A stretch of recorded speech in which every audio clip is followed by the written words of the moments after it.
Autopsy. Yeah, babe. Oh yeah. What is going on? Your boy person, PhatSamuraiGuy, back again with another episode of Action Film Autopsy, and hanging out with me in the dojo. That's right, my brother from another mother, Kung Fu Santa himself. How are you feeling today, Rick? I'm feeling okay. Look, everybody, I bit my tongue. It hurts. That's how we start the show, right? That's right. there. Well, you asked me how I was. Yes. That's But you how are I am. recovering. You are recovering. Yeah, that's Was right. it lizard style? What were you doing there? What were you? Oh man, I was doing style. Oh my goodness. But yeah, it's awesome to have you back here on the channel as always, and all you legends watching right now, thanks for chiming in. We got Severio feeling very Minecrafty right now. But you're gonna get to that a little bit later. But yeah, we have a plethora of things to discuss, all genres, all great things. And yeah, let's go ahead and just jump right into it. Not all great things, but a lot of good things. Okay, all right. It's going to be interesting. But right up first, the critically acclaimed thriller here we got going up here, already nominated for 5 awards: Best Picture, Best Actor, stuff like that. We're going to talk about Revolver. That's right, and it's actually available right now from the almighty Wellgo USA. So you guys can check this out right now on digital. It is available. Rick, Yes. thoughts on Revolver? Well, we're starting the show off with stuff from Hi-Yah and Well Go and all the rest of it. And I thought, because the rest of them are Chinese-based, I thought we'd start with the Korean one first, because the Korean one is the one that's up for awards from the Korean version of the Oscars. Right.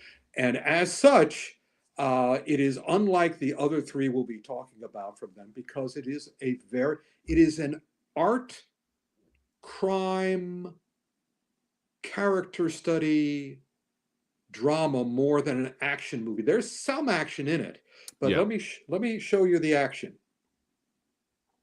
and there's not a lot of this. We're going to be getting a lot of this on this show, right, this episode.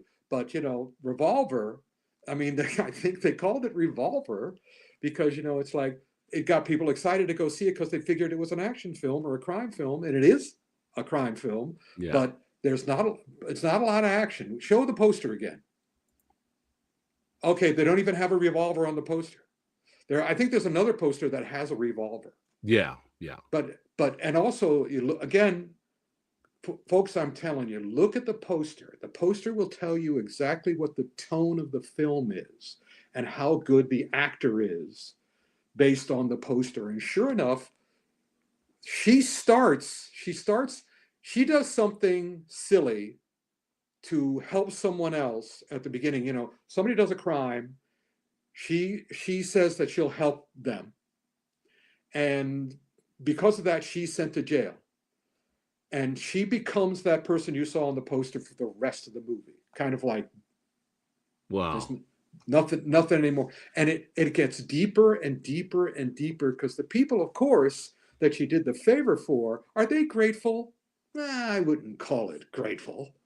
And in fact, they were supposed to pay her for taking the time. And do they pay her?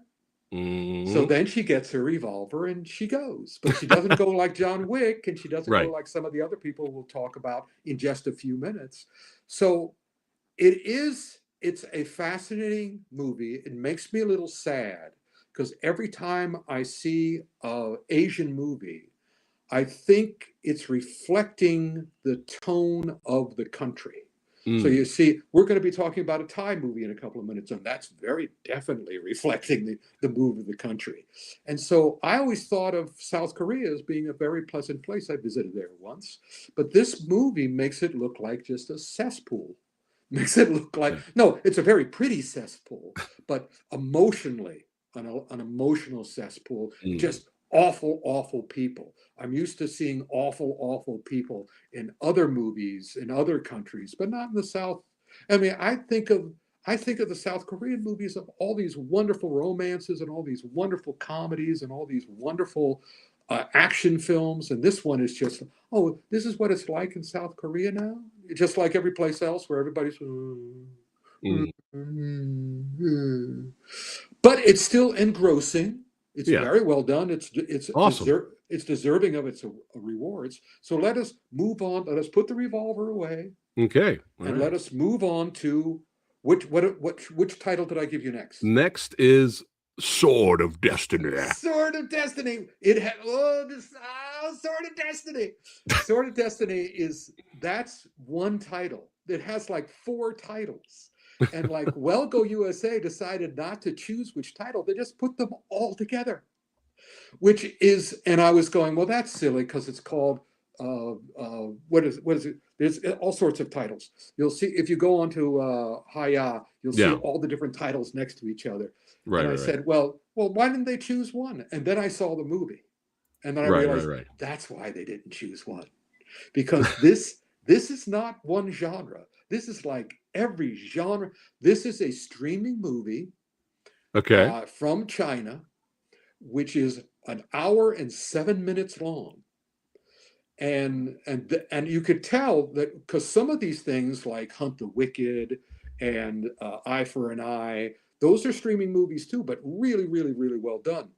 But other ones are made by people who are just starting. That's the whole idea of the streaming services in China. It gives people a chance. It gives their 3 billion people an opportunity to make a movie if they want to. And so sometimes they turn out like Sword Dynasty in that I could just see everybody, sitting around saying, so what should we do? What should we do? And they all, and everybody goes, well, let's do it all. And Lord knows every single sequence in this movie. And again, just like all the Chinese streamers, the actors are beautiful, the costumes are beautiful, the sets are beautiful. There's, it's not like an American independent film where you can tell it's an independent film because there's only like 3 people in the movie in a single room. In these streaming movies, thousands of, at least hundreds of people and horses, and they're not. So this is very entertaining. But I spent most of it. I'll spend most of it like this. There are swords. Mm-hmm. There's kung fu. There's wuxia. Okay. There's wushu. There's gaionshi. There are zombies. Zombies. This movie is. I'm just going. Do we have a plot yet? Oh, who cares? Who cares if there's a plot? Look at this. Something different all over the place. Yeah. It's just, it's a hell's a poppin', literally and figuratively. All right, but entertaining. Yes, if you're in the mood. If you're in the mood for cinematic silliness. Copy that. And they don't do it like Stephen Chow. Right. I mean, because Stephen Chow is aware he's being silly. Yeah. These guys are going, anybody got the kitchen sink? Anybody got a kitchen sink? We need something else to throw at the camera. Copy that. Oh, we got the Finkster here saying hello. What's going on, man? Me too. I'm looking forward to Havoc section 2. Yes. We're going to get to Havoc a little bit later. Yep. All right. So you recommend Sword of Destiny? Yes. Yeah, if you're in the mood for a hoot. Okay. Yeah. And this next one, it's on my list to watch definitely because what I'm loving about Go USA and Hi-Yah and bringing these movies over here is they're giving us dream matches. Yeah. They're giving us dream matches. And Rick, how was the dream match against these 2 legends right here in Snowstorm? You, sir, are going to love this. Yes. Because this is badassery up the wazoo. This is badassery, little people hitting each other. All right. As they say in Time Bandits. Little people hitting each other. Well, speaking of badass, hold on. Yeah. Speaking of badass. Oh, yeah. Go ahead, bring it up. Oh, shit. Hey, there he is. The Anubis one that be DJing has arrived, sir. 11 minutes late. Yes. Yeah, like I got wrapped up in that Inguria's talk. I'm like, and then all of a sudden I saw Rick's comment. I'm like, oh shit, I gotta go, guys. Well, you welcome to the show, brother. You can come in anytime you want. You don't have to hang out. Well, clearly now. Yeah. So all right. So Yeah, We're on go ahead. Snowstorm right now. We're on Snowstorm. And I was just telling him it is. Did you see it, DJ? I have not seen this. Okay, no. well, I can recommend it, but it's more for you guys and it's less for me because it's a badass movie. It's not a smart ass. It's not a wise ass. Okay. It's a badass movie. Let's go. And that's because you've got the amazing eyes of Louis Fon. I would just love to do a movie. I wish they would do a movie with him called The Amazing Eyes. I know, of right? Louis Fon. I mean, he's just, and look at that face. Look at that face. And then look, and you know who that is, don't Look you? at that put him. Yeah, you zing. That's Xing Yu. Or That's Xing Xing Yu. Yu. Yeah. And Xing Yu is like a 32nd generation actual Shaolin monk, but he has become the villain of choice for Chinese martial arts streaming movies. He's As so a matter of good. fact, he's in the next movie we're going to talk about too, playing the same part. I bet he reminds me of Wang Lung Wai, because Wang Lung Wai, the great villain of the Shaw Brothers studio, he would literally go from one set to another set. He would do one movie as a villain in the morning, and another movie as a villain in the afternoon, and another villain as a movie as a villain in the evening. And that's what Xing Yu is doing now. He's just going from one movie, playing the same guy, and it would be great if all these characters had the same name. But no, because he usually, unfortunately or fortunately, depending on your point of view, winds up dead. And he's also, I'll go back to those posters again, because you can tell their characters again by their expressions. Look at Louis in both those photos, and then look at Xing in both those photos. Yeah. That's who they're playing. Yeah. I've been a fan of Xing since Kung Fu Hustle. Since Kung Fu Hustle was when I noticed him for the first time. I was like, who's this guy? Well, he was given his start in The Business by Stephen Chow. So but he's taken and run with it, and he's got no shame.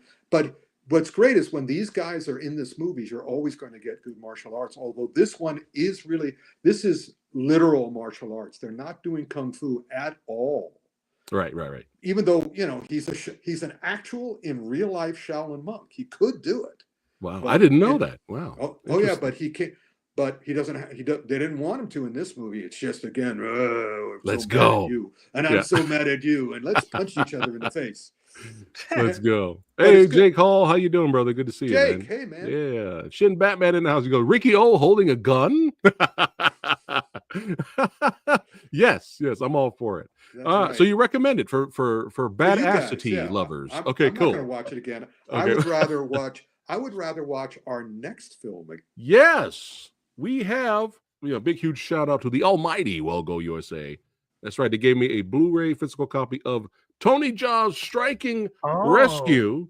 That's right, which is available on digital, but it actually comes out physically on Blu-ray on May 13th. So you guys know where you need to do. Go to Amazon. You guys can pre-order it there. Now, but Rick, go for it. Striking Rescue. Have you seen it? Oh yeah. I really enjoyed it, man. Is it on Bach the Protector level? No, but I enjoyed it. I disagree. Okay, I think it is, but because it's not new anymore, it's not fresh anymore. Okay, I mean, I don't know if I mentioned it on the show. I'm pretty sure I did. The issue. This is a Thai-Chinese co-production. Yeah, but it takes place in Thailand, and it has all the Thai fighting, and of course, Tony Jaa is back doing what he does best. But this is how many years? Is this like a dozen years? Does anybody remember? Can anybody look up when Ong Bak originally came out? Or 2003? Yeah, so it's like 18 years or something. Yeah. 20 years. Yeah. And so he's back. He looks great. I mean, he doesn't look like he's aged a day, and he's still an incredible fighter. But because it's so familiar, and it's something I talked about, because usually, as far as I'm concerned, the end of the Thai martial art genre was The Night Comes for Us. And I have said it on this show before that because what happens with the Thai movies, because their martial arts is also there's just so much you can do with their martial arts. You put your elbow in their head, you put your knee in their chin, and you shatter their brains. And basically every one of their movies starts way up here. They don't start like Jackie Chan. They don't start and build and build and build and build and build. No, the fights start crazed. They continue craze, and they just add more and more craze. There's no place emotionally or involvingly that they can go. Right. So well, Night Comes for Us is Indonesian. Oh, Indonesian. I'm Yeah, sorry. yeah. My That's mistake, okay. usually. I mean, I can't Same tell point, an same Indonesian point. from a Thai. Yeah, But be that as it might, they all start way up here. The big difference is that the Thai stuff is always miserable. But so is, the exhilaration of the Indonesian stuff and what they do with their bodies can kind of take me out of that. But for the most part, all the movies are about people who are miserable. They're miserable human beings, and they're miserable because their society is so oppressive. So I'm watching this movie and I'm having the same sort of reaction you did, which was, well, it's No Long Bach. And then I noticed something, which was, wait a minute, that wasn't a special effect. Right. He actually ran that car into those guys. Yeah. It's crazy. Yeah.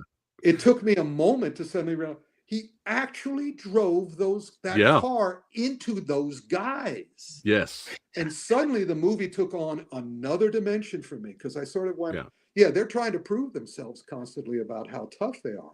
But there are things that, and also I kind of knew this was a special effect. What was it? A 6-year-old boy who was shot straight in the chest with a big squib going off in his white shirt. I said, okay, now they're murdering children. Because most of these movies threaten children. They're constantly, we're going to be getting into other movies. Well, a lot of foreign films outside of America don't give a fuck, Rick. Yeah. They don't this care. one, but I've never seen it. Children's, dogs, everyone's getting it. I know. I never saw it point blank on a white shirt. He picked up the gun. He pointed at the kid who was 3 feet away, and he shot him in the chest. Right. And he's a little kid. Right. So this, and then as I watched it again, Tony Jaa is punching and kicking people. This is what I think they decided to do. They said, there's no way we can get better than the stuff you did. So let's just have huge close-ups of you punching and kicking people in the face, actually doing it, not special effects, not digital. Right. It's just... well, he didn't need to reinvent the wheel. What you get here is still Tony Jaa kicking ass, and you're still, Tony Jaa driving an actual car into actual people right in front of the camera. The people are hit by the car. Yeah. They go flying off of the car at the camera. That's right. And that's how you do it. So I recommend everybody get it, but also watch it once, because then you can enjoy it. Yeah. And then watch it again and realize that everything you've just watched is real. They're actually doing it. And we get another dream match. That's right. Zing returns, and we get Zing versus Tony Jaa at the end of the movie, and it delivers. That's right. Oh, and Zing the character is awful. What an awful guy. Oh, But Tony Jaa's acting was really good in this. He's the same, but the English is a little rough, but he's but again, show the cover. The emotion. Yeah, show the cover. His face is so good. Show the cover again. Yeah, look at that. That's it. Look at that. He does that the whole movie. Yeah, he's a legend. He actually does the emotion. He actually does all the violence, and he also barely makes me convinced that he isn't dead 30 times over by the end of the film. Because at first he doesn't take a lot of abuse. He's smart, but by the end of it, and when he gets to Zing, of course, Zing's going to be just The only thing I really didn't believe in this movie was that Zing was defeated. It was kind of like it was the Indonesian guys fighting John Wick. It was like John Wick 3. Yeah, and John Wick beating them, and they're both lying on the ground, just looking at him like, yeah, right, you beat us. Okay, fine, sure. Yeah, let's see if the American audience will accept that. but yeah, overall, me and Rick definitely recommend it. Make sure you guys pre-order your copy, and Snowstorm, and Revolver, and even Sword Dynasty. They're all fun. Yeah. And interesting movies. Yes. Well, hold on before we get to the next one. Omegon 32 Certified Badass channel member for 17 months right now. 17 months. Sir, you are going to get the Van Dance. You're getting the Van Dance.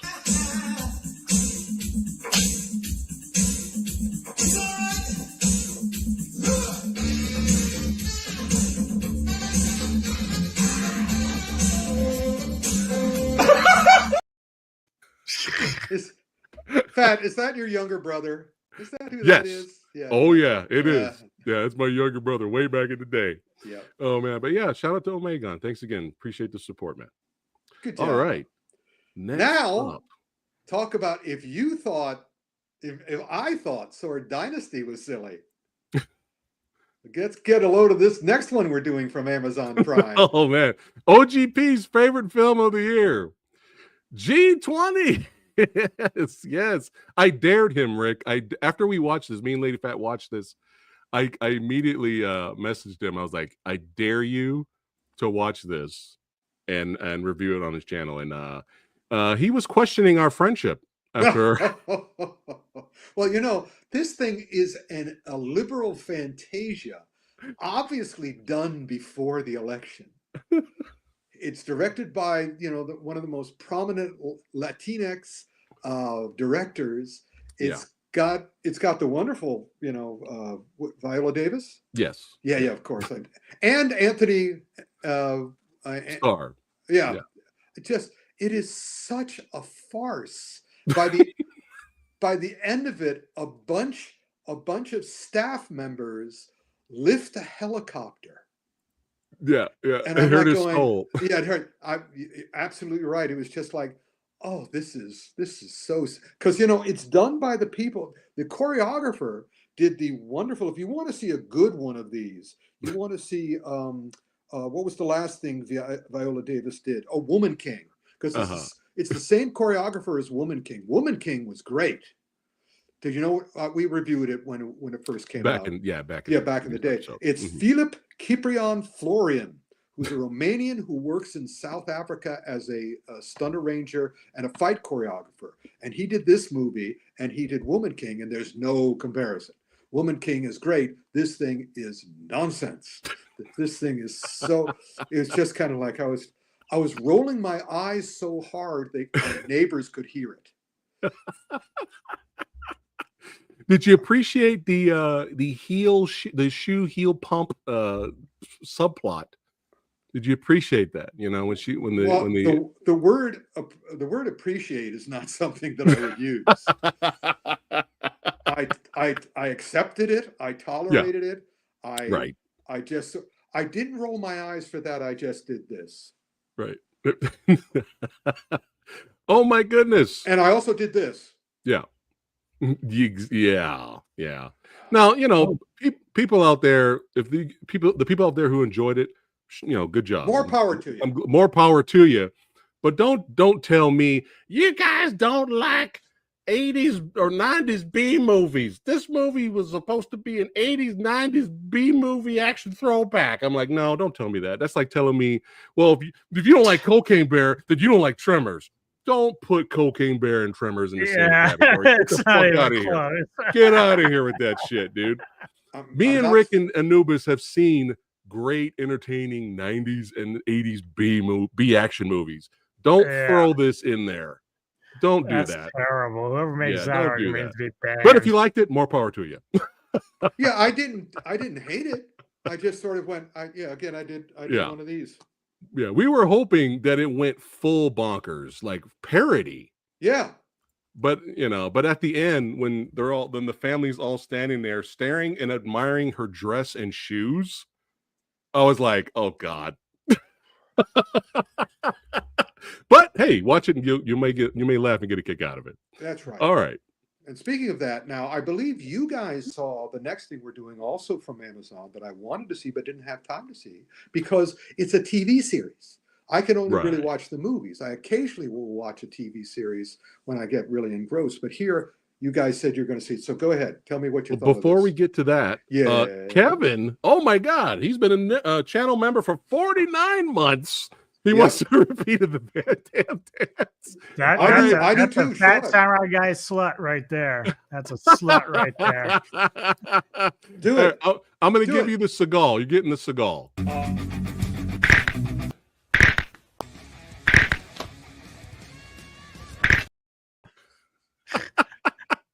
There you go. That was A worth big it. shout out to Kevin. That there. was worth it. All right, next up. And Anubis, speaking of Kevin, have you seen Bondsman? Have not. The only Okay. one I've had a chance to watch this is Havoc, and I'm very curious of what Rick thinks of we're that one. we're getting to that. We're getting. All right, so I'll briefly talk about the Bondsman on Amazon Prime. James here. Bond. So I saw, I saw. I mean, look at the trailer. Chainsaw through the dome. Kevin Bacon hunting demons. Let's go. He did something. You find out later. I won't spoil it. That basically he's going to hell. He's a bounty hunter. Didn't go well, and he was going to hell. But then Satan was like, you know what? Not yet. You can earn your freedom, but you got to go out and hunt these demons that have escaped hell. And I'm like, I'm in. I saw the trailer. I was like, this looks like it's going to be hilarious. It's going to be bloody, gory. Now, here's the thing. I recommend it. Don't let what I'm about to say deter you from watching it. Go watch it. You may love it. You may go crazy. My problem with the show is, again, Kevin Bacon's great. Yeah. Practical gore effects are amazing. And you get some funny moments. But I could tell you what the problem is. I didn't know that instead of the Bondsmen, right, I was going to watch The Singer. Because apparently he used to be a singer, a failed musician. Now his son wants to be a musician, and his wife wants to be a singer. So they hired a real-life country singer to play a country singer in the show who sings. I get it. I understand that. But I'm like, dude, there's just too many fucking songs. Okay, there's too many. Advertise yourself as a musical, for fuck's sake. I mean, you get a certain person dies later that they barely know. They met for like a day. And then the whole family gets around and sings 2 full long verses of a song dedicated to this person that they don't know. And I'm just sitting here just like, can we kill some demons, please? Wow. For the love of God, can we kill some demons? Well, they don't kill demons. That's the problem I had with it originally. That why I didn't want to see it, which is a demon in quotes killing a demon. No, nobody died. Yeah, sending him to hell. But how do you send them to hell? Is there a rule for that? Yeah, I think there's a rule. He has certain type of weapons that works, but it's I'm trying to get into the show, and then these little things here and there nitpick that just kind of bother me. They keep singing. And then I'm going to spoil this right now. Fuck it. Go. If you just turn this off and then come back in 2 minutes. So the lead singer, the wife gets possessed by a singing demon. So guess what happens at the end of the fucking show? She starts singing when she gets possessed. Yay. And then I'm sorry I didn't see it. Like, oh my God, end this. And then Kevin Bacon's standing there looking at her befuddled, like, oh my God, I think I made a mistake. I shouldn't have made that deal. And then it goes to credits, black screen, and then guess what happens? Singing. More singing. I love it. Fuck this show. I think we have other musicals. I think we have other musicals to talk about. That's fine. But just don't false advertise this, and especially when you got people in your movie that can't sing. I'll wait till he does Tremors. He'll come back to Tremors. I'll watch I hope so. All right, so that's the Bondsman. So you have been warned. Yes. Yes. But still, check it out. You guys may like it more than me. So and now we don't really even have to talk about our next thing. We're jumping from Amazon Prime to HBO.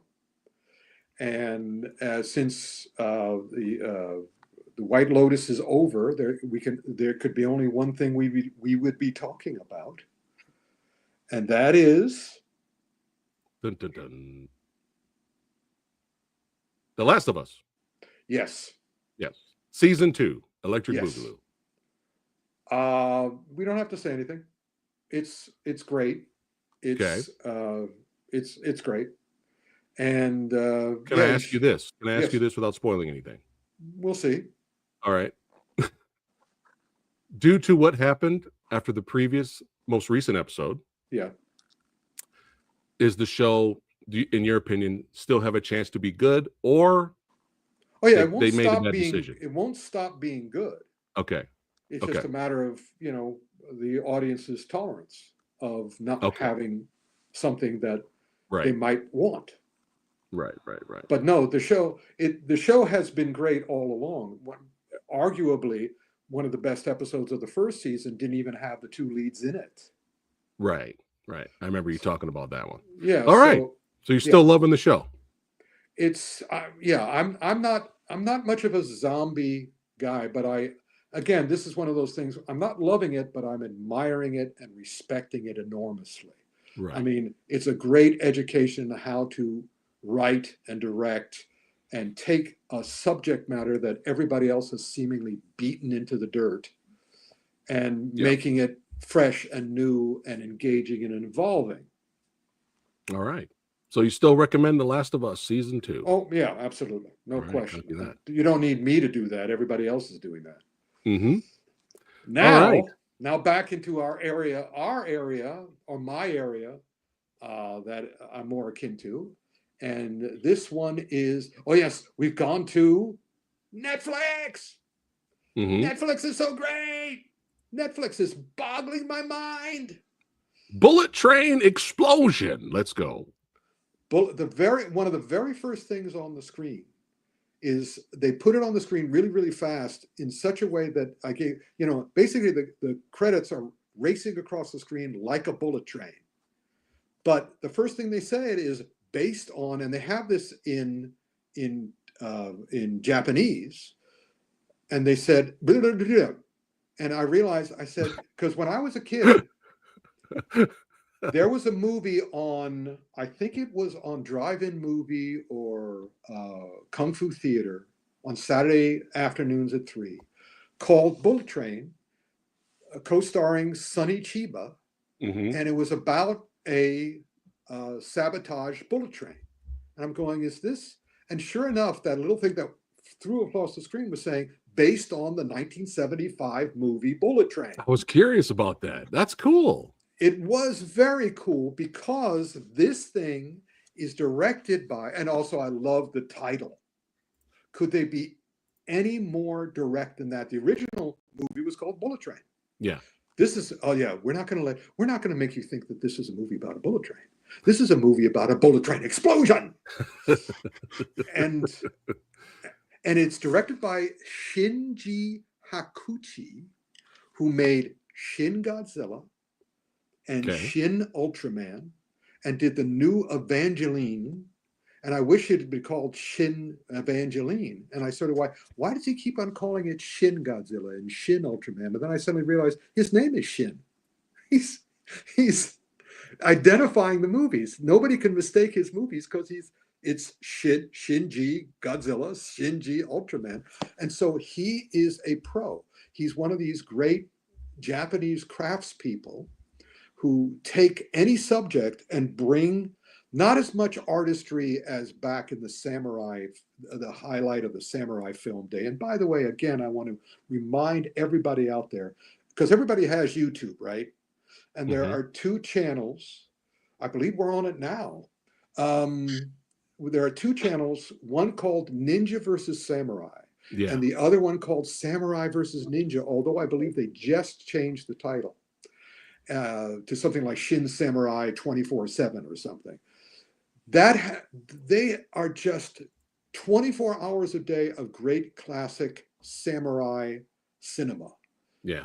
And it's awesome stuff. Tisha also. So anyway, so he takes the original Bullet Train movie, which was kind of like a B movie back in 1975 with all these exploitation actors like Sonny Chiba, Shinichi Chiba.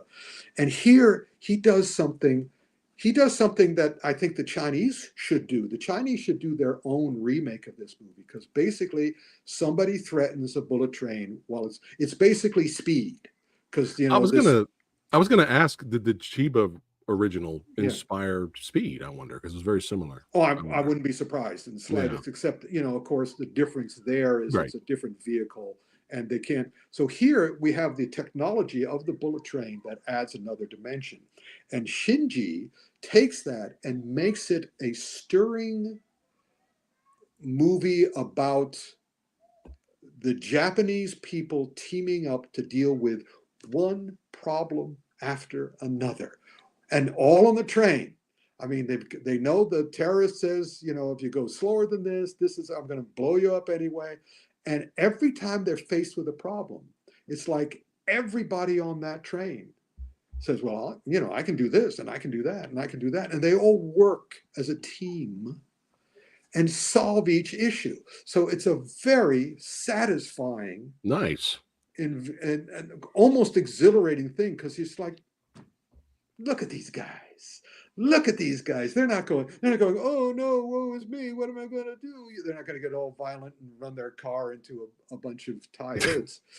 They are going to okay, this is not good, but let's take care of the problem. Yeah. Let's take care of it smart. And you know, they're serious, but they're not like, they're all like, even the kids and the women. Just nice. Great. Just great. That's a plus. I really enjoyed it. Yeah. Cool. All right, the big one. The big one on Netflix. Yeah, the big one. The reason why everyone's here. And by the way, these two make a great double feature. Watch Bullet Train Explosion first. Okay. And then watch this. Havoc. No law, only disorder. And yes. And I don't like that. I don't like that phrase, because I don't believe there's no law. That's true. This is another one of those, like Revolver. It's another one of those movies where life is miserable, and then you should die, but you don't, even though you're shot and punched 1 billion times. But life sucks, and then you have to keep fighting.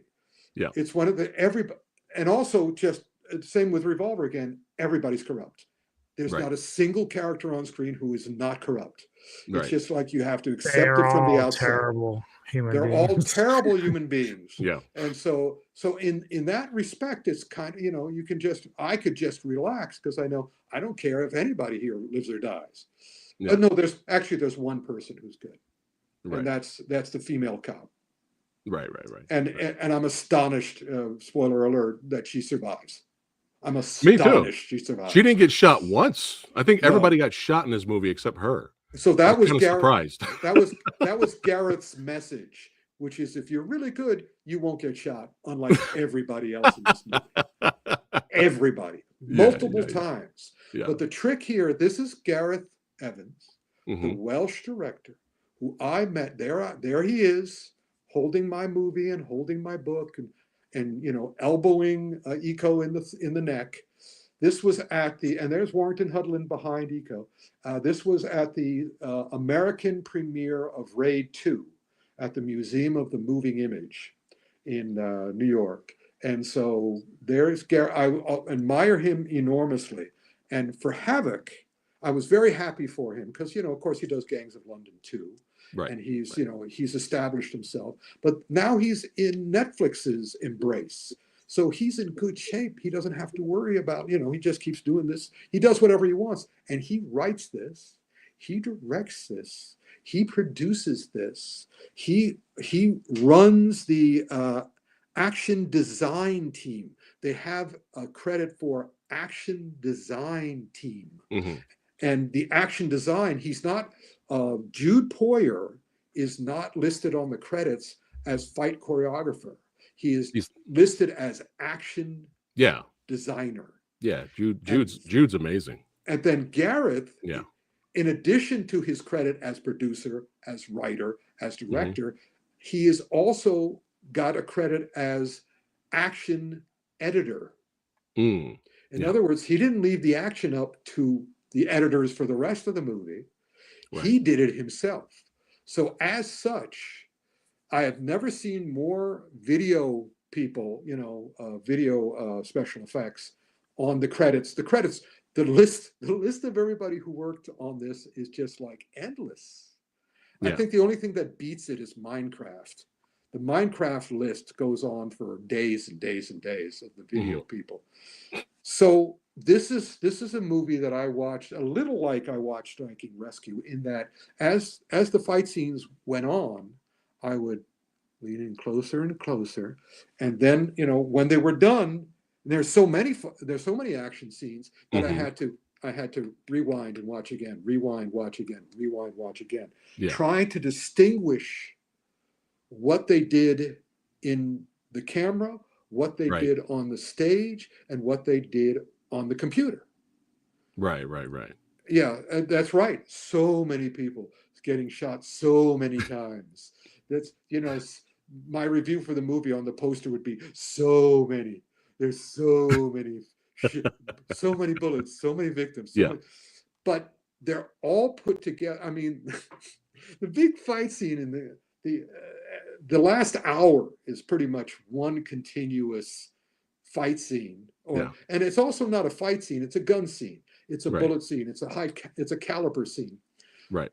And then they're in the little cabin near the train, which was insane. Yeah. And it's made out of shredded wheat to begin with. So it was just like, and listen to the sound design. The sound design is awesome too. So I'm just going, oh, Garrett's having so much fun. But man, and I was so happy he had Tom Hardy, because I don't think any other actor could have pulled that off. Because he is just, that last shot of him looking into the future, trying to decide, what his fate is. I mean, the only thing I would have wished they had done, and I knew they weren't going to do it, but I wish they had done, because he's standing there. I think the last shot is on him, I think. He zooms in on his eyeball. Yeah, it zooms in. And I wish as soon as they got to his face, I wish he had dropped out of the shot. And you just hear his body hit the ground. But I think it was right in the club. That's right. The camera work and everything else. And insane is the right word. Yeah, insanity. Yeah. I agree with OGP here. Yes, Eco was the best part of Expendables 4. I enjoyed Expendables 4 because, again, took my brain, left it by the door. I was fine. Yeah. And I liked everybody. And also, I love Jason Statham. I love Jason Statham so much. So, yeah. But back to Havoc.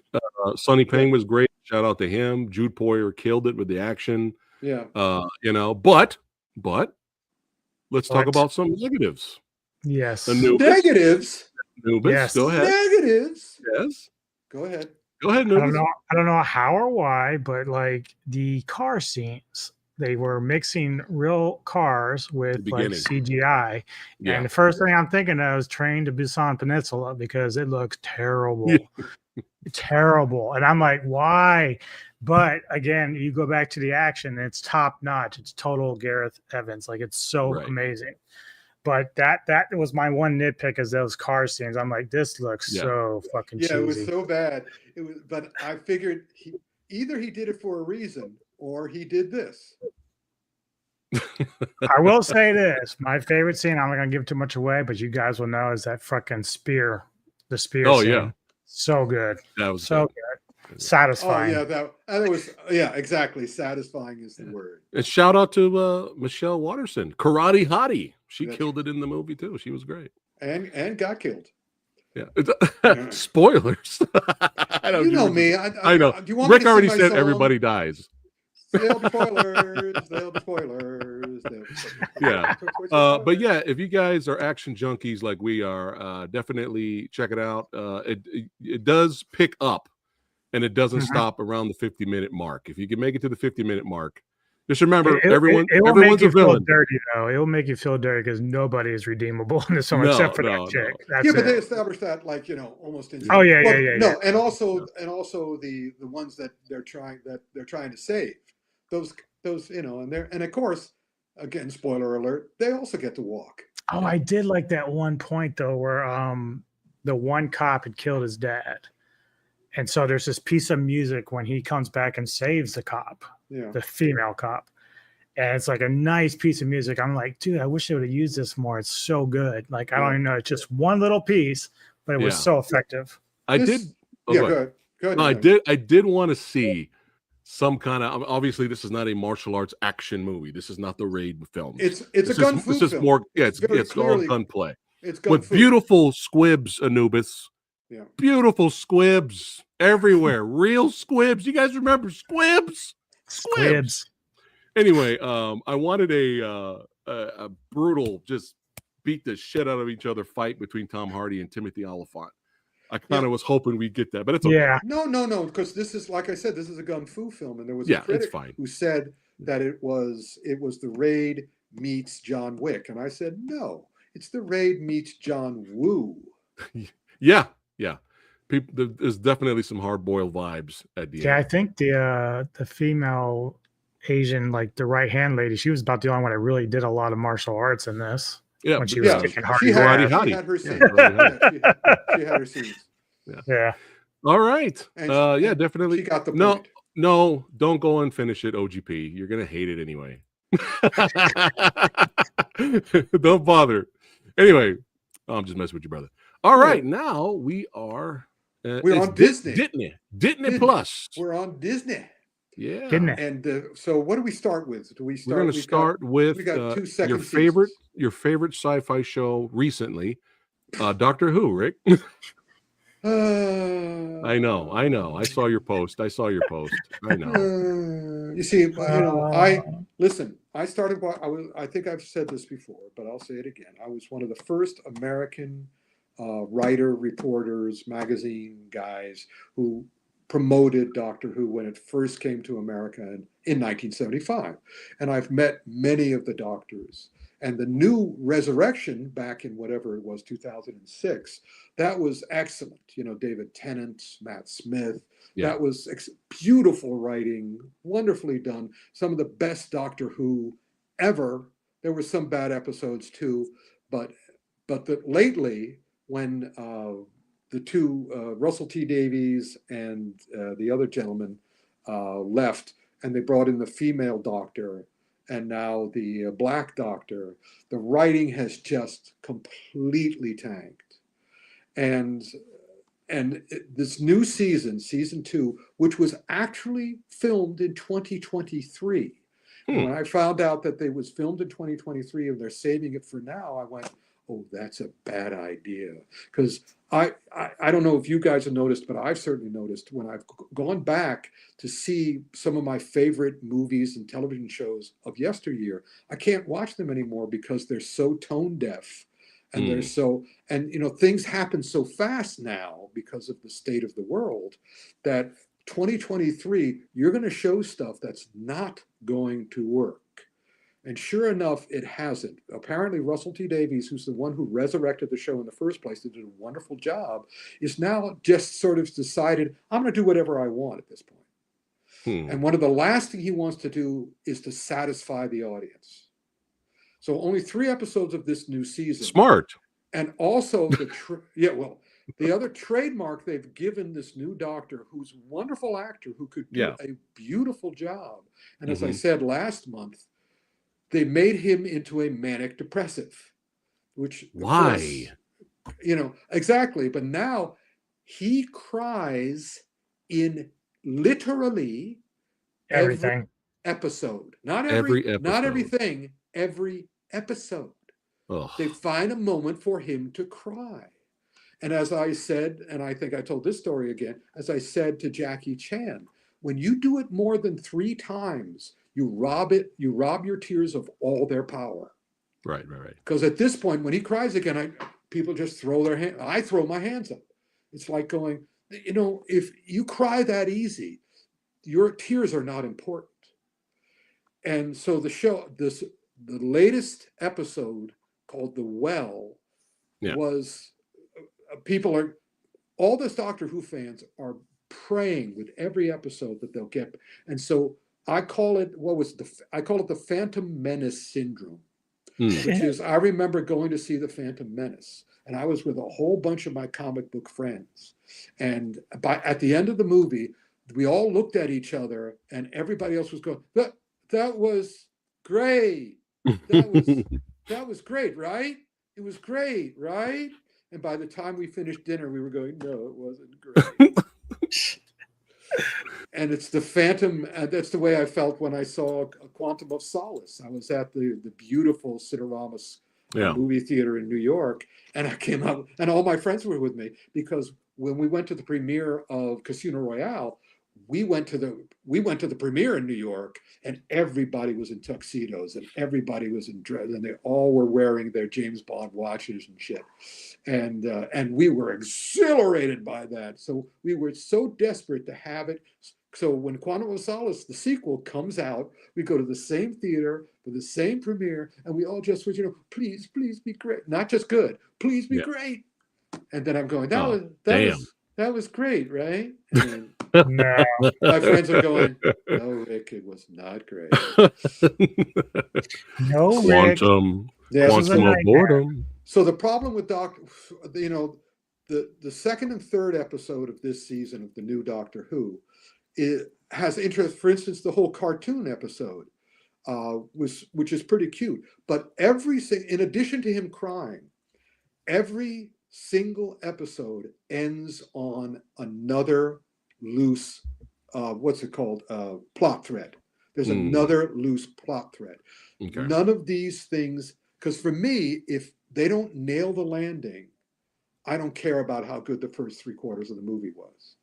Right. I want them to nail the landing. I want to be, and we got some that are coming up that they nail the landing. But so I know the difference. But here he keeps on promise. I was kidding. Every episode. And it was like, all right, so we've still got a bunch more episodes. Already the rumor is that in the last episode that he's going to regenerate, and Doctor Who is going to go on a little vacation. They're a little nap. Already smart. The rumors are out. That's smart. Yeah, Disney Plus is sort of like going, we're not spending this kind of money on this. Yeah. Our job, and that's another thing about this message that we'll be dealing with in a minute or so, which is watch Disney now, watch the new Marvel stuff, watch the new Star Wars stuff, and you can see, you can judge how long it takes to turn the ship around. Because Disney had a CEO who was trying to drive it over the edge of the world, and they got rid of him. So now it's taken this long for all the geniuses to sort of go, all right, this is how we can save it. This is how we're going to save it. Right. So after Doctor Who 2, what comes next? Well, we are behind on watching this. We have not watched it yet, but me and Lady Phat were one of we were one of 5 people in the whole universe that championed the first season of the show, and everyone gave up and they said, there's no space wizards, there's no glowy sticks, I don't like it, fuck you, I'm not watching season 1 of Andor. Me and my wife were the only ones that were like, hey, yo, this is something different, we're all in. They didn't treat the audience like they were idiots. Phat, what? You were not the only one. Oh, really? Andor season 1 was hugely successful. Really? Are you sure? Yeah. Oh yeah. Yeah, it was more successful than some of the other ones. You can't. Okay. You cannot judge a show or a movie's actual success on the internet. Okay. On I social thought it didn't media. do that well. I thought it lost a lot of viewers. No, that's what you thought, because that's what the people who wanted to give that impression wanted you to think.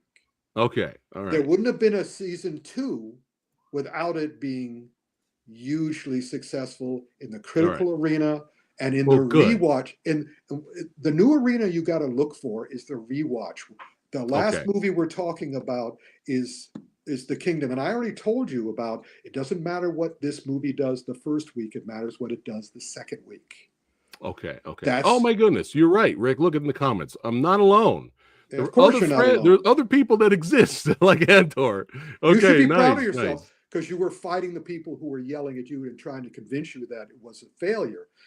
Far from a failure.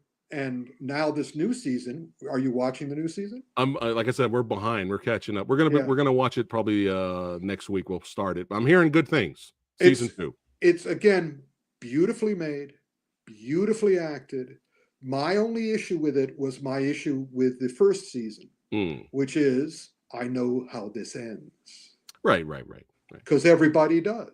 Mm-hmm. So now it's a matter of just relaxing and watching how they do what they do, and how they do what they do is great. Hey, more people. All right. See? Nice.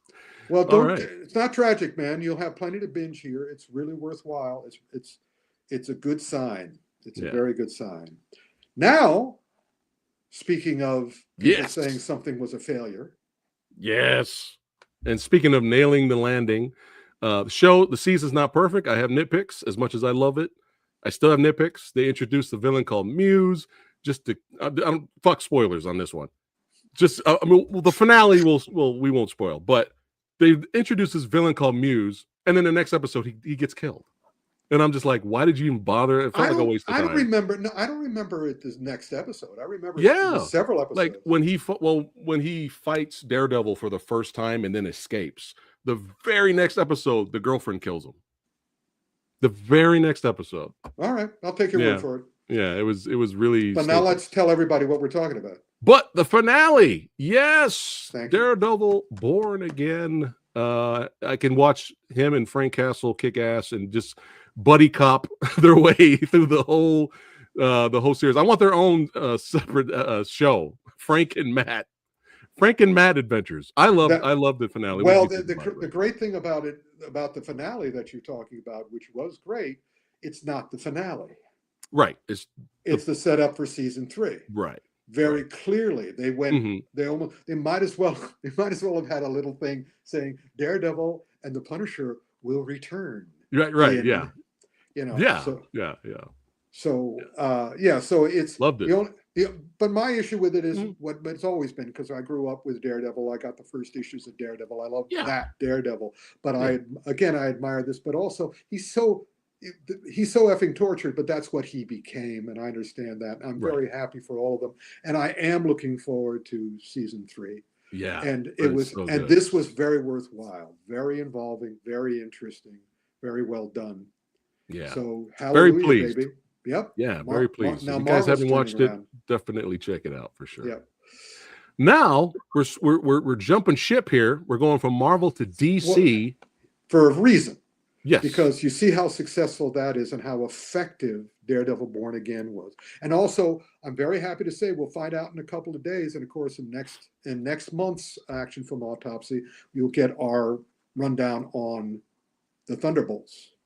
Okay. I'm going to go see that Friday. Yep. Good. I'm looking forward to hear what you guys have to say about it. So I'm going to see it. What's today? Oh, yeah, Thursday. But be that as it may, I just wanted to talk to you guys about my concerns. Okay. Because I was on the set of the Christopher Reeve Superman for a month. Yeah. And while I wasn't happy because of Otis, it wasn't a perfect movie, but it was close. Right. And because of the re-editing and bringing the Richard Lester in. But Christopher Reeve is still my Superman. Yeah. And I actually don't argue with that. No. And I haven't sent you, DJ, but I think I've sent you, Preston. They're doing these little Superman tales on TikTok. Yeah, those are great. On TikTok, yeah, great. They are with AI, they are recreating Christopher Reeve and his voice. And they are these little stories that Christopher Reeve Superman narrates about what life as Superman is actually like. Yeah, they're really good. They're deep, they're smart, they're heartwarming, they're heartbreaking. Yeah. It's just incredible. So go back and show that picture of the new Superman again.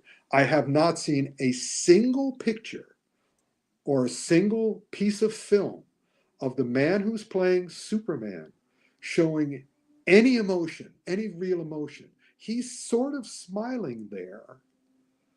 And look at that costume. From the very outset, I said, that looks bad. And he's even in all the pictures of him, he's DOA. His eye, that's the thing. He's smiling, but look, his eyes are dead. And that's not something you could look at any picture of Christopher Reeve. And you could see he was thinking. You look at that picture, show that picture again. This is something else. That's how you know a good actor when you look at him and you say, that man is thinking. Mm-hmm. And you look at that picture and all I see are moths behind his forehead. Little moths flying around in his forehead. There's nothing there. And I also wanted to say that I had friends at Cinemacon, and what happened was that they showed the trailer that they showed all of us afterwards. Okay. Of Superman crashing and Crypto the super dog. Yeah. Acting like an idiot. And that was something else that really pissed me off. It's a dumb dog. Crypto should not be. Crypto has no idea that he's wounded. Have you ever had a pet? Has anybody ever had a pet? Yeah. The pets always know. Right. And here Crypto, and again, it's just, are you going to do that? So anyway, my friend at Cinemacon said that they showed up fully expecting to blow everybody away with their new footage, and then they let the main actors come out on stage and interview each other and talk. Yeah. They weren't interviewed by the audience. They didn't talk to the audience. They talked to each other. And apparently it went on for at least 15 minutes too long. And there was, you could basically feel flop sweat as they tried desperately to rescue the situation. Oh, no. And by the end of it, pretty much my friends certainly, but everybody in the audience, because does everybody know what Cinemacon is? Yeah. Yeah, it's basically all this cinema owners come and see the upcoming stuff, and they're all being promoted. They're all trying. The studios are trying to excite them about the stuff, and everybody left that and said, Superman isn't going to be in trouble. Man, and if you saw the new trailer, again with Superman screaming in pain when the sun hits him, it's like. Yeah. So I just wanted to share my sadness and hoping. I hope it's good, but if it's bad, you will hear it from us. But I'm hoping for the best. Yeah, I'm planning for the rest. Yeah. So we'll see what happens. But I wanted to share it with all of you and keep looking that. Now that I've told you that, look at his eyes. Look to see if there's anything behind them. Well, I get a better. You didn't really see the suit this clear in the teaser. I did a reaction for a long time ago. But now when you see it here, it's like, oof. It's dumpy. Hopefully it's better. Yeah. And so hopefully it's good. Hopefully it's good. So. We'll see. So now we shall see. Well, speaking of good, let us go from Superman, who's going to be in the theaters, and let us go to the cinemas. Yes.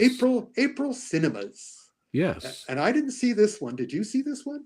No, I did not. Well, I was going to get to Gunslingers in a second, but Anubis, have you seen Freaky Tales? Have not.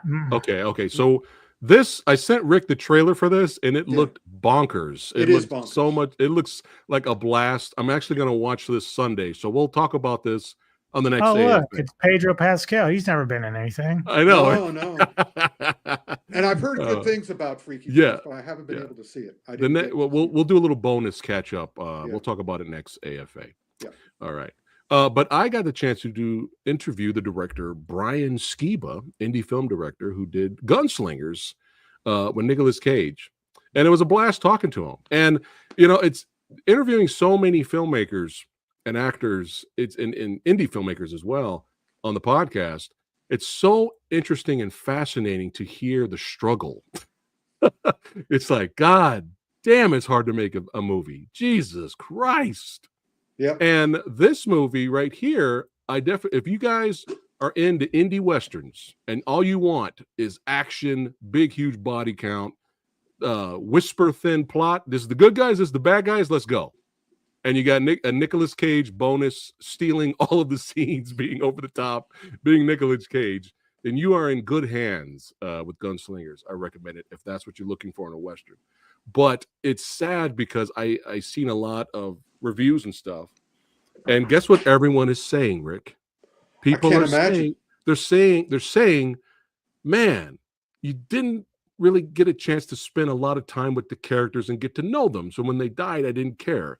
That seemed to be the same thing for like every review. And then when I interviewed Brian, guess what he said? He said 25 minutes of character development was cut by the studio Mm-hmm. and is out of his hands. Yep. And there was nothing he can do about it. And he's not happy. And it's like, damn, it sucks. Hopefully maybe when it comes out on Blu-ray, there's an extended version, or at least you could deleted scenes, you could see more. But Nicolas Cage's character, he talks like this in the movie. Of course he does. He's over the top, baby. This is how he sounds. Yep. Well, guess what? The story behind that was he was an outlaw. He got hung. He prayed to the Lord to save his life and he'll stop killing. And it was like divine intervention. The branch broke after that.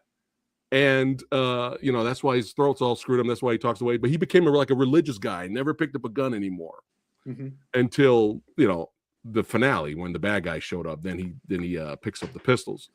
But all of that's taken out because the studio was like, we need more action. Stop with the story. No, it's too much story, too much. So, it is what it is. I still recommend it, but the more people I interview, it's just like, it's fucking hard, Rick. It's tough. Well, it's not, it is and it isn't. In other words, it is. I was talking, we're getting ready for something in the summer and we're talking to a lot of filmmakers. And basically I say to all the hopeful filmmakers, do what you want while you can. Yeah. Yeah. Because the moment you get involved with anybody who wants to distribute it, they'll try to screw you. Yeah. That's just, 75% of the industry are venal backstabbers. Yeah. So when you're making that's why I'm always recommending to the people who are making the shorts, do the best job you can. Because this is the last time you'll be satisfied with your work. Yeah. That's why I left Hollywood. Yeah, I was working out in Hollywood in 1985, and I could have stayed there. But I decided to come back and continue with my novels and my nonfiction books because I had control over those. Yeah. Yeah. But, congrats to him and his success. This will open the door for him to, definitely get more projects and stuff like that. To be screwed by other people. Probably. Hopefully not. But yeah, if that's what you're looking for in a Western, definitely check out Gunslingers. All right. Next up. Oh God! Now this movie's not for me. I understand that. I'm not a fan of the video game. I didn't play it, so I get it. It's for the younglings.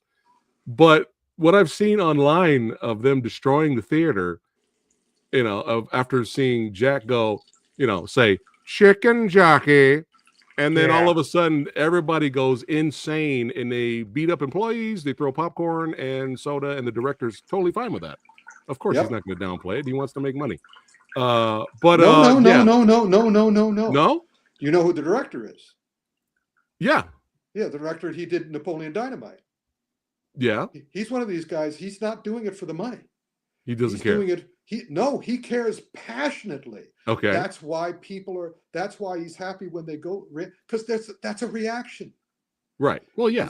If you watch the movie with a sense of artistry and joie de vivre, it's a very entertaining movie, but it's called the Minecraft movie. Yeah. And so he made a Minecraft movie, and Momoa produces it, and Jack Black chews up the joint. I don't know if you're going to a Minecraft movie. I don't see why anybody should be surprised or disappointed when it's a Minecraft movie. And also when the audience, I remember when I reacted that way at Endgame. I laughed, I cried, I cheered.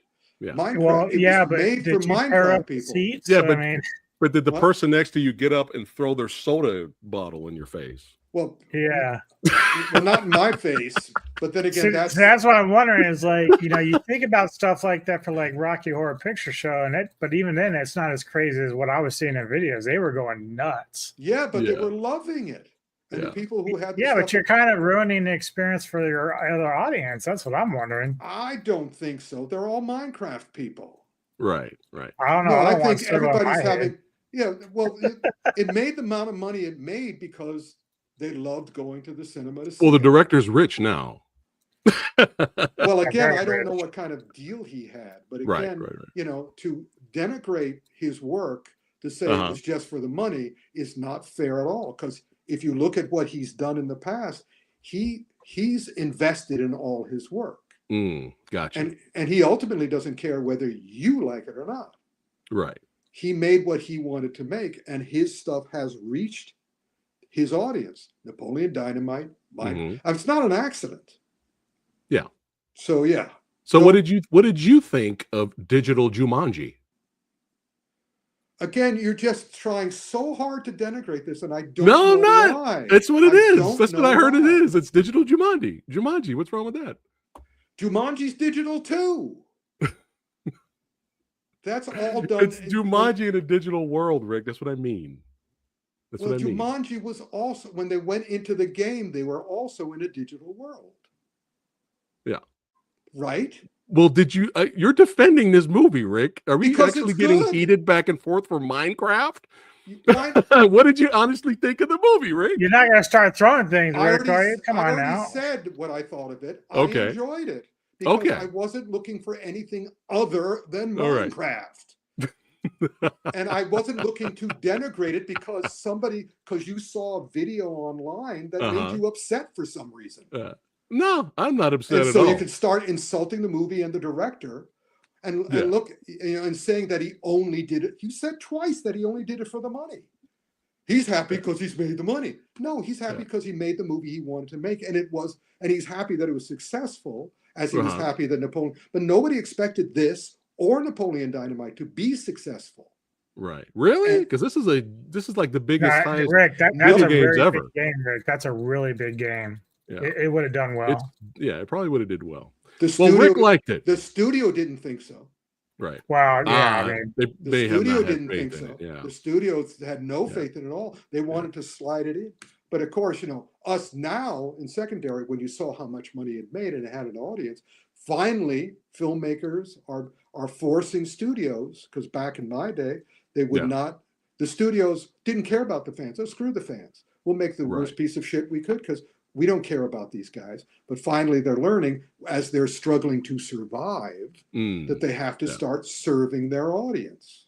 Right. And this served its audience beautifully. But of course, the media has to denigrate in some way. So let's find the most upsetting video and say that this happens in every theater.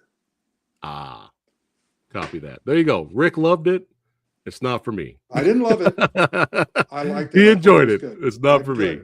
I would have went to jail that day. But wait a minute. If I was in the theater, I would have went to jail for beating somebody's ass. All right, next up, we got... No. Did you see it?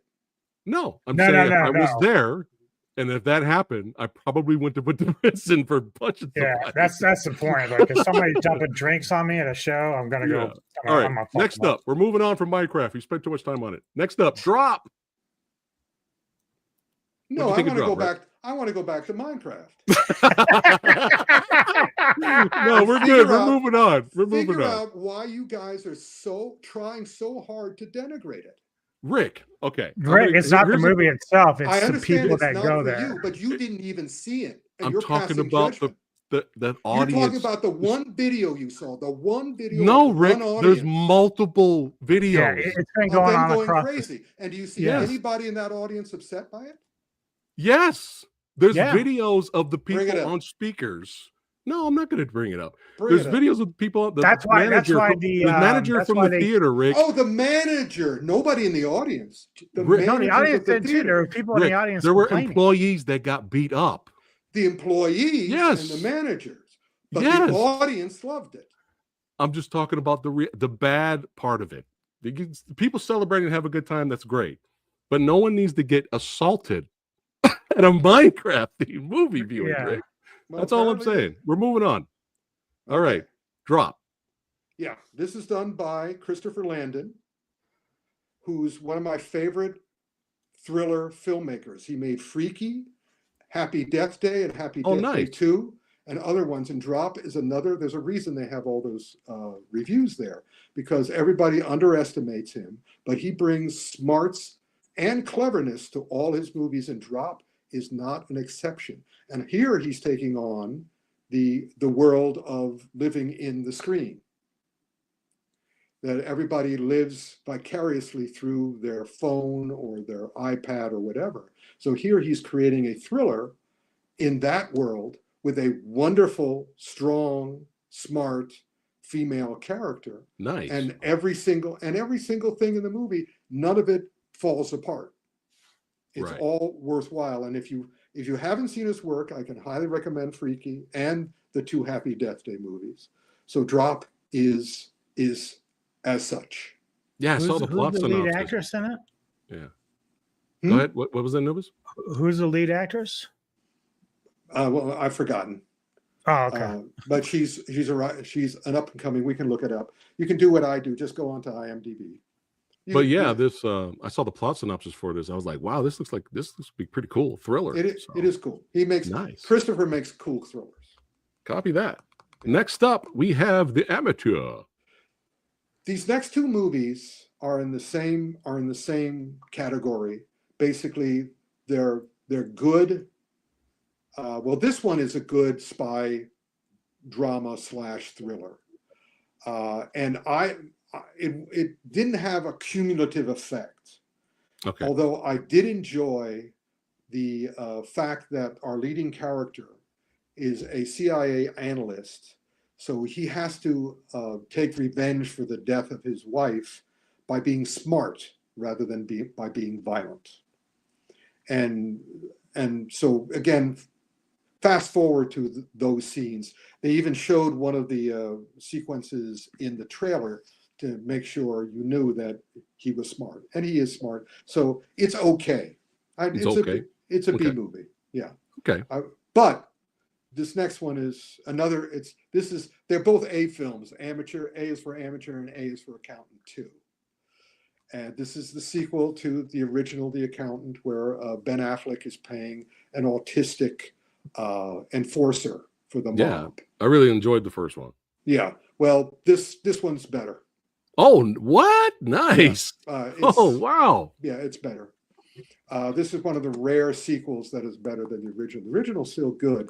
This is better because it's, again, smart. Yeah. And it's hard to decide what to like more. The scenes with Bernthal, it's basically the accountant and the Punisher together again. Nice, right. There's no question that he's playing the Punisher. Oh, it's awesome. And the scenes where they're playing brothers in the movie, and the scenes where they're, bantering with each other are as good as the action scenes. Nice. But what I really love is they have, and there's no K on Rick. There's and also the other thing too. Yeah, that's right. There's the other thing to look for. One of the other things that I really like is they very subtly, most of these movies I see nowadays, the dialogue is done by Chat GPT. Uh-huh. And here it's clear that somebody's writing it, because things that seem to be throwaway, that don't seem to be important, and they're just sort of like filling time with the dialogue, are not. Every single thing, again, not only do they nail the landing, they nail all the landings. They nail the emotional landing. They nail the character landing. They nail the plot landing. There's only one thing missing, but I've already heard, and I was wondering why that one thing was missing. And then I heard they're already planning an Accountant 3. Oh, okay. And I said, all right, okay, sure. I'll see it. But yeah, I recommend that. Let me see. Nice. Yeah. Because the first one was mostly serious, but then at the end, there was a back and forth with his brother where it was comedic. Yeah. So them going mostly more comedy and this lighthearted. They improve on everything in the second. Nice. All right. But not so much that it ruins the first one. First one's still good. This one's better. It's not. I don't know if it's great. You guys can decide whether it's great. Okay. But it's first one's good. Second one's very good. That's high praise. I can't wait to see it. And then hopefully the third one will be great. Yeah, for sure. Well, speaking of great, I've heard nothing but great things about this. Frank Jang messaged us. He was like, "Man, that was intense. I really want to see this in the theater. The next 2 movies I really want to see. Maybe next Monday I'll go see. I'll do a double feature. But Warfare. That'll be a hell of a double feature, because both of these movies are similar in that they're two movies in one. The first hour is one movie. The second hour is another movie. The first hour of Warfare, which is based on a true story from the Iraq War by an Iraq War veteran, along with the eclectic, unusual Alex Garland. It's two directors that you can see there, Ray Mendoza and Alex Garland. Alex Garland is the professional filmmaker, and Ray Mendoza is mostly a producer, but also an ex-military man who was in the Iraqi War. Yeah. And so there you go. His favorite war movie of all time: accuracy, intensity, and reality. That's right. There we go. It did give me chills, because I have friends in the military. I worked with one of the highest decorated Green Beret of all time. So and also my best friend worked in the Israeli war many years ago. So right. I'm aware of it. So but yeah, but that's the thing, Nigel and OGP. What you've said, it makes something. They accomplish something with Warfare, which many other people. If you're going to do an accurate, because the first hour is suspense, the last hour is warfare, or the first half is suspense, second half is warfare. But the thing is, for you to enjoy the movie meant that there was a lot of artistry brought to it, because if you actually experienced warfare, you would not enjoy it. Mm-hmm. But they were able to make a movie where they could show you all those things that you said the movie had, the accuracy and the intensity and all the rest of it, but not in such a way that it exhausted you. Right. There you go, OGP. Exactly. It hit. Yeah, but you still thought it was great, because I can't say that, because I'm an old man who likes this. I mean, my speed is where eagles dare. And the longest day. Ooh, Clint Eastwood. Yeah. Yeah. And I mean, the whole idea for me is I have to feel some hope at the end, that warfare is not for naught. Yeah. And, nowadays it's becoming more and more predominant that, it's just the only thing you can do is survive. You can't, it's hard to make the world better with war now. World War II was a very clear moment where we made the world better. We saved the world. So here, this one, I, again, admired it enormously, respected it enormously, was not fun for me. Yeah. Appreciated it, but not fun. Right. Unlike this next one. Everyone's saying it's their favorite movie of 2025 so far. I'm hearing a lot of positive things. Yeah, a lot of positive things. Says they like it. I'm gonna go I mean, come on. Our favorite. Has anybody seen it? Has anybody seen it? I'm going to go see it on Thursday. Next Monday, I'm going to go check it out. Yeah. Here's the deal. Okay. Remember when I first saw it off of this, I was of two minds. And now I told you already that the first week's returns are not important. The second week's returns were important. And sure enough, it paid off. Sinners. Sinners. Two movies. First movie is a drama and a setup and a family tale and a musical. This reminded me, as I watched it, of Megalopolis, the Francis Ford Coppola, and Joker 2. Because all of those movies do what Sinners does, except Sinners does it really well. Okay, I was getting scared there. Yeah. Well, so was I. Okay. Because it was kind of like, and when I finished it, I went, all right, this is a condemnation of the entire white population of America. Well, there you go, Geeky Andre. You see, that's a good sign, because all the reviewers who said that was, the music, it's a musical, it's a drama, it's a horror film. The first half is a musical drama. The second half is a horror film, a vampire film, the vampire film. And it is just like Megalopolis and Joker. It is pretentious. It is indulgent. but it is also ambitious and artistic. Nice. And the artistic ambition of it, and the more you think about it, the better it gets, the smarter it gets. Nothing is wasted. Even the first time when I saw it, it was kind of like, Michael B. Jordan is playing two parts. Why did they do that? I mean, that wasn't necessary. But then again, by the end of the second time, I'm going, yeah, he's going to lose the Oscar because he's going to be competing against himself. I mean, it is an literal and figurative extraordinary movie. It is a movie. That's why it's so important that you go see it. You could see how this studio, again, was trying to sabotage it in its first week, putting out the negative stuff, a lot like saying that there were fights and beating up of people in the theater. The same sort of thing. Let's put it down because we were caught by surprise by Minecraft's success. So let's find some way to put it down. They did the same thing to Sinners. Rick's not going to let it go. No, of course I'm not going to let it go. Two people who didn't see the movie are condemning it on the basis of what the media did.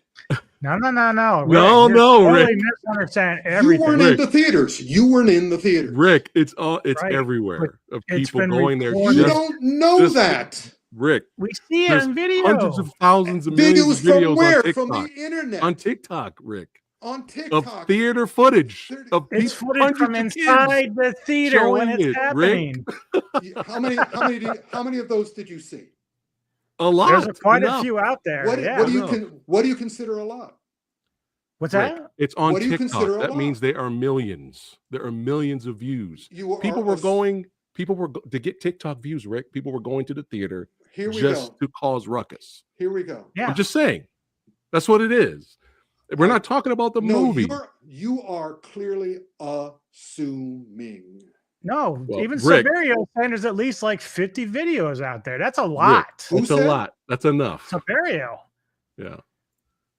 Anyway. Look, I get what you're saying. The movie is good. I'm not even saying it's not good. I'm just saying that if I go to watch this film, and I go in there, like, I don't know anything about Minecraft, but if I hear it's good, I want to go see it. I don't want some dope who loves the shit out of it throwing soda on me. Like, that's going to be fighting. That's the only reason that's the only thing we were talking about, Rick. There were violence in the movie theaters. All I can tell you is, unlike some people I could name, I saw the movie.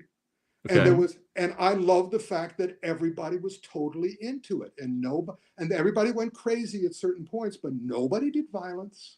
So you got lucky. That's great. That's great. So you got lucky, Rick. Yeah. And again, look at the first week's returns and look at the second week's return. I'm not the only one who got lucky. I got news for you. Huge majority got lucky. No, I'm not even saying that either. We're not talking about financial, Rick. We're just talking about the unfortunate people that got beat up and got a few that you know of. There may be 50 videos, but there weren't people being beat up, and that's the only reason why the director took any heat, because after some of these videos came out, he's like, "Well, I'm glad that everyone's enjoying." He didn't really denounce it, like the stuff that was gone. That's why he took some heat. He's not going to. It's only people not like you, but only you two and people like you two who jump to a conclusion on the basis of what the social media wants them to do to denigrate the thing. All right, we're going to move on here. When you look at this Minecraft is not the movie to have a heated debate over.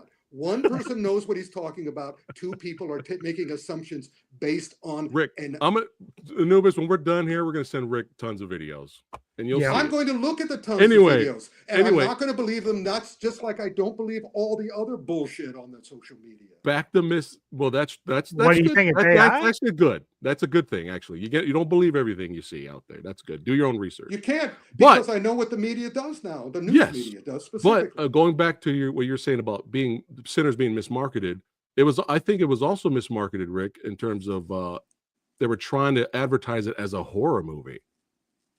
Well, they were trying to do anything those early trailers.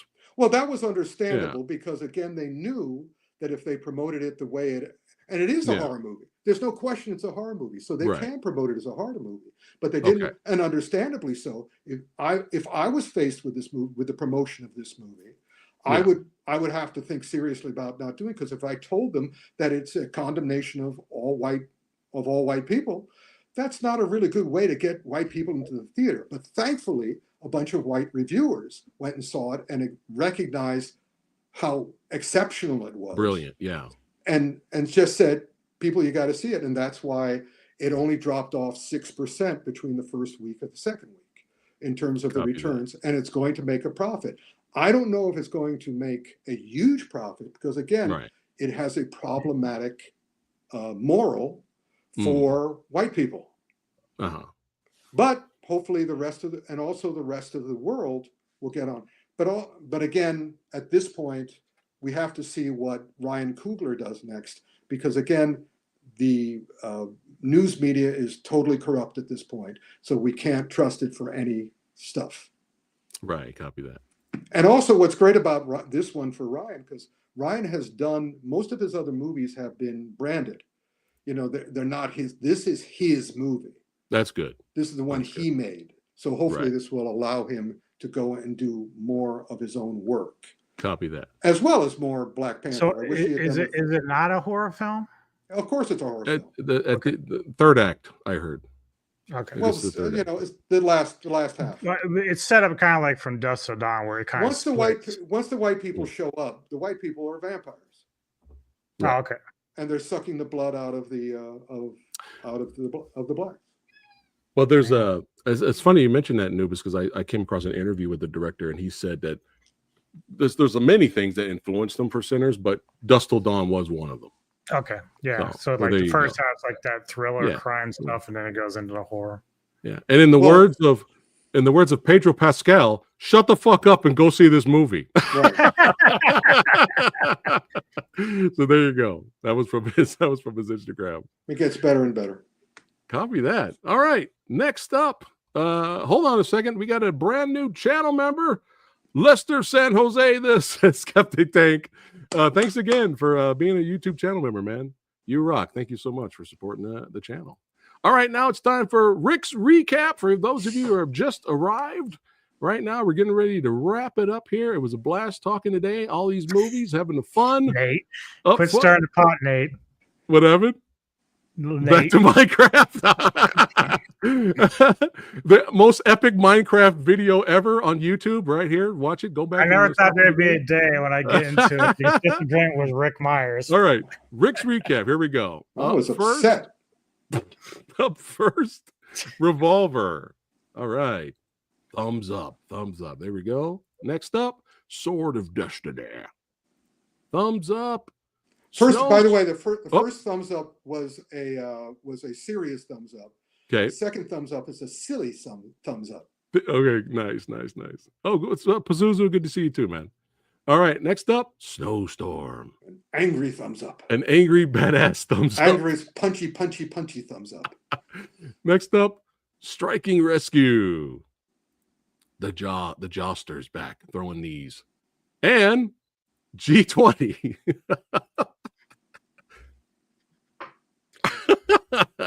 Even for an action comedy.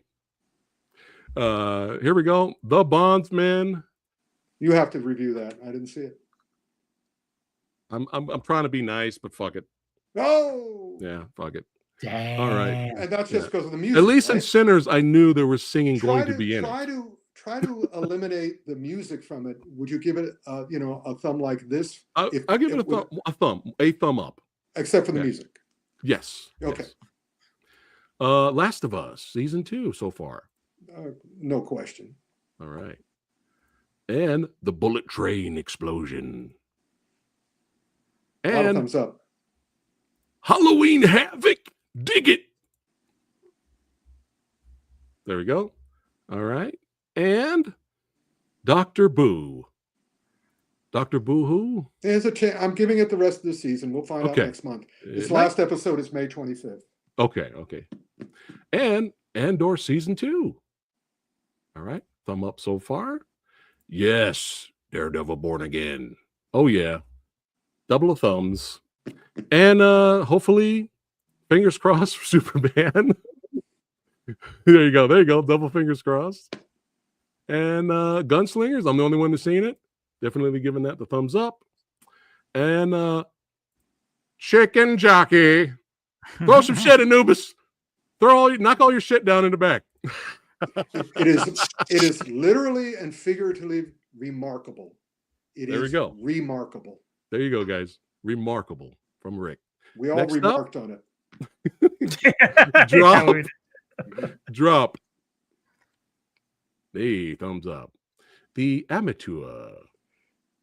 All right. Side thumb a little bit. The Accountant 2 Electric Boogaloo. Nice. Thumbs up. Warfare. Thumb up for Warfare. And Sinners. There we go. Double thumbs up. So don't forget, shut the fuck up and go see this movie. As of right now, Rick, would Sinners make your best of list of this year?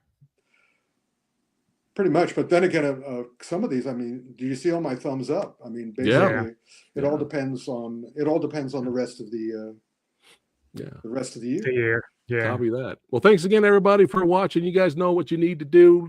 Click on the links below to follow Anubis on his channel. He's kicking ass, taking names, doing a lot of movie reviews over there.